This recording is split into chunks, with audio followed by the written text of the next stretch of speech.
kita kini tiba pada tahun ketiga pandemik berperang dengan wabak COVID-19 dan pandemik ini cukup mengesankan disusuli pengalaman meredah pola cuaca ekstrim yang jauh lebih teruk daripada sebelumnya. Kita masih belum pun pulih daripada banjir besar yang menyaksikan kemusnahan luar biasa hujung tahun lalu. Datang pula banjir di Kelantan dan Terengganu. Belum habis lumpur dibersihkan daripada rumah penduduk Pantai Timur, kita dikejutkan pula dengan banjir kilat semalam di sekitar Kuala Lumpur. Air hujan turun secara berterusan sehinggalah awal pagi tadi dan kita ini yang berkempen di Johor juga jangan pandang ke tepi bila banjir kilat menyengat. Kempen dengan prihatin dan saya rasa wajib kita ambil kira apa yang terpaksa dihadapi oleh penduduk menerusi tindakan yang kita ambil dalam Dewan Rakyat. Kejutan di pandemik atau speaker memaksa penggubah dasar kerajaan negeri, kerajaan pusat bersama-sama berusaha merungkai permasalahan seterusnya. Pada hemat saya, perubahan iklim ekstrim yang bakal menjejaskan bukan sahaja kualiti hidup rakyat tetapi juga sekuriti makanan negara. Cuaca panas yang dijangka tak tiba. Sebaliknya hujan lebat melanda dengan kerap, akibatnya kawasan tanaman padi tenggelami air. Bukan sahaja yang melibatkan Tanjung Karang, Sekincan, Sabak Bernam tapi seluruh negara. Dan bila hasil tani terjejas, sudah tentu kadar inflasi bertambah dan harga barang bertambah naik. Perubahan iklim dan pemeliharaan hutan, Tuan Speaker.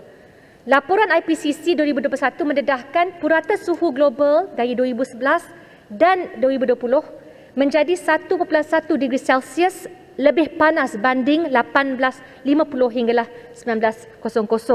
Jadi perubahan sekecil ini hakikatnya membawa kepada kesan iklim yang besar.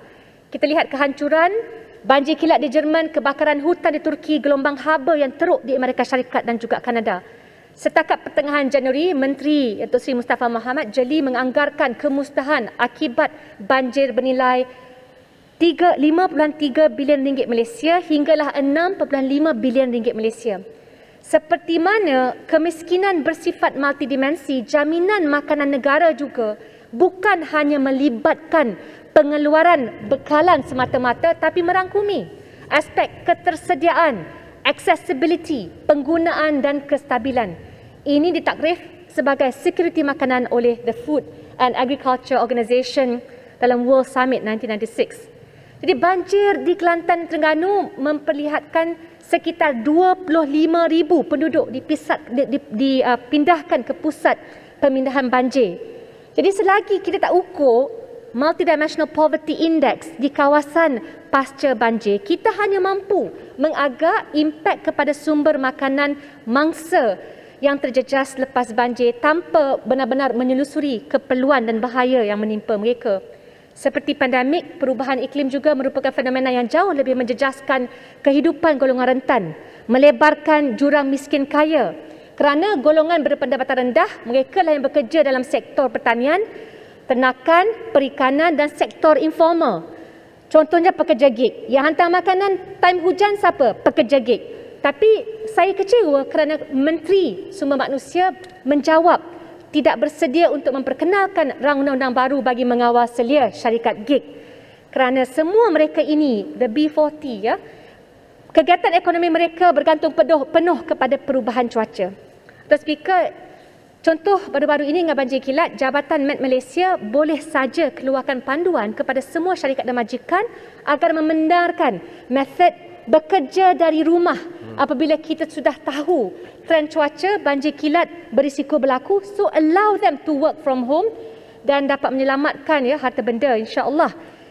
Kedua, bila kita musnahkan hutan dan kawasan tadahan air hujan, kita musnahkan pertahanan semula jadi kita terhadap banjir.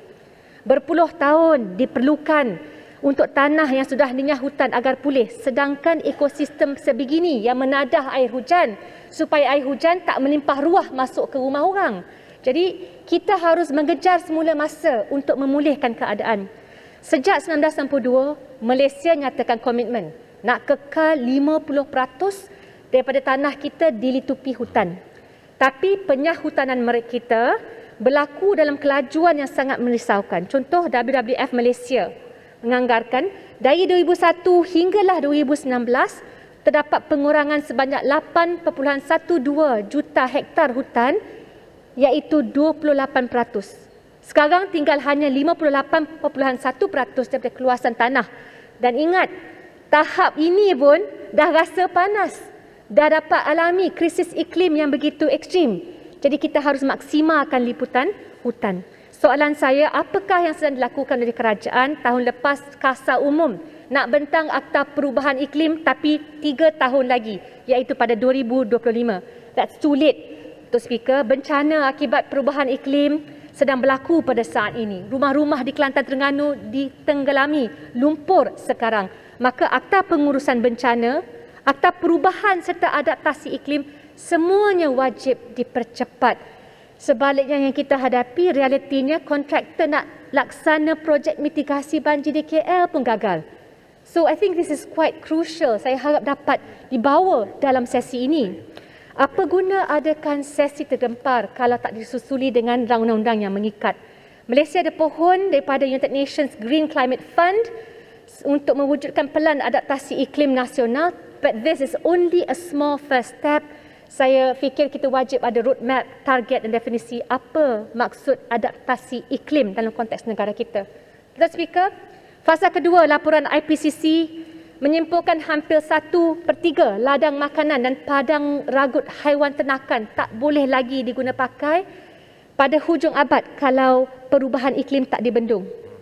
Jadi harga makanan bakal meningkat dengan risiko 80 juta orang sedunia hadapi risiko kebuluran.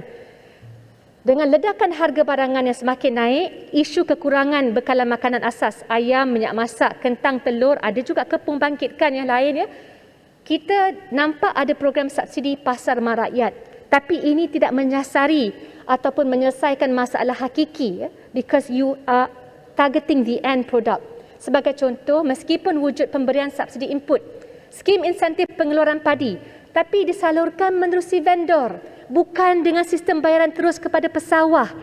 Jadi 62 juta ringgit yang diumum untuk insentif racun hanya bakal menguntungkan syarikat pengeluar, vendor input racun dan baja dan bukannya petani. Limited choices, Datuk Speaker, dan bahan-bahan buat racun diimport daripada negara luar. Sebelum ini, satu tong racun 4 liter RM45. Sekarang RM90. Berapa peratus sahaja inisiatif MAFI yang ada seperti My Organic, My Gap dan program kebun community. These are good. Tapi berapa peratus merangkumi keseluruhan industri pertanian? Kalau serius, ia harus merangkumi 50%, harap dijawab oleh Menteri. Dalam analisa pakar-pakar, mereka menyatakan negara-negara Asia Timur tidak pernah meninggalkan aspek pertanian. Perbezaan antara Asia Timur dan Asia Tenggara adalah mereka menumpukan kepada pekebun kecil, not big time players. Persoalannya bagaimana nak pastikan setiap petani mampu untuk hidup dan mendapat pulangan dan hasil yang menguntungkan. Datuk Speaker, Hari Raya Ramadan, saya bimbang kalau kita tak settle ya isu bekalan, maka pelan intervensi yang dilaksana akan terlalu lewat. Kita akan berdepan dengan isu ketersediaan dan kekurangan bekalan makanan asas yang diumum oleh kebanyakan pembakar, kekurangan lebih 90 juta bekalan telur sepanjang Ramadan dan Aidilfitri. Jadi saya bawakan dalam perbahasan Dewan Rakyat 2022, peringkat jawatan kuasa KPDN HEP, dah ada laporan tinjauan pasaran sektor makanan oleh MyCC 2019 ya. Laporan tersebut diwujudkan atau dihasilkan dan antara unsur yang menimbulkan isu persaingan dan menyebabkan harga meningkat adalah penyalahgunaan permit AP dan telah diberikan untuk proses pengimportan. Jadi pada saya, bila pagi tadi yang Mohd Menteri sebut ada usaha untuk membuka ruang ya, AP mengimport ayam kepada 4 pengusaha pasar raya besar, persoalan saya, pertama, kerajaan wajib dedahkan nama pemegang AP yang diluluskan untuk mengimport ayam. Kedua, adakah cukup AP dipanjangkan kepada pengusaha pasar raya besar dan koperasi? Dan ketiga, apakah elemen kawalan yang akan diperkenal oleh kerajaan untuk memastikan tiadanya penyalahgunaan AP dan kalau yang dah salah guna, are they going to be blacklisted? Berbalik kepada dapatan MyCC, Trend peningkatan itu sebelum krisis pandemik. Dan peperangan sekarang sudah tiba ya, memberi kesan kepada kita. Jadi kalau kerajaan sering menggunakan kaedah penyelesaian jangka masa pendek menerusi pemberian subsidi, maka kita tak mampu untuk mewujudkan sistem keluaran dan pengagihan bekalan makanan negara yang lebih mapan.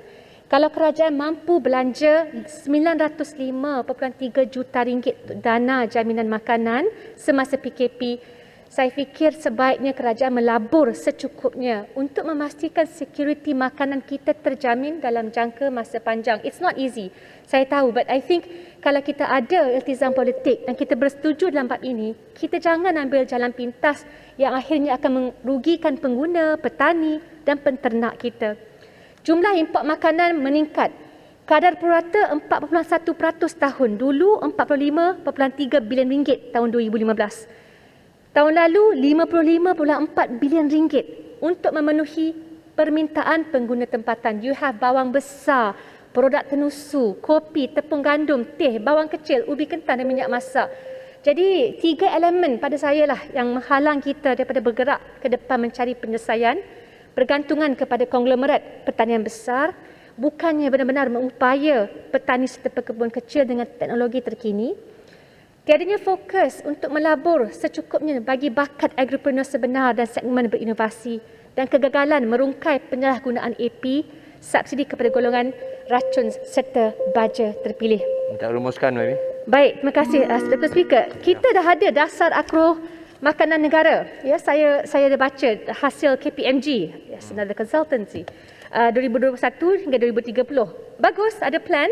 Hanya bimbang saya bila kita dah senarai pendek tidak adanya golongan pelapis dari kalangan belia, ya, dan ada juga bakat-bakat syarikat tempatan, bagaimana pelaksanaannya, ya.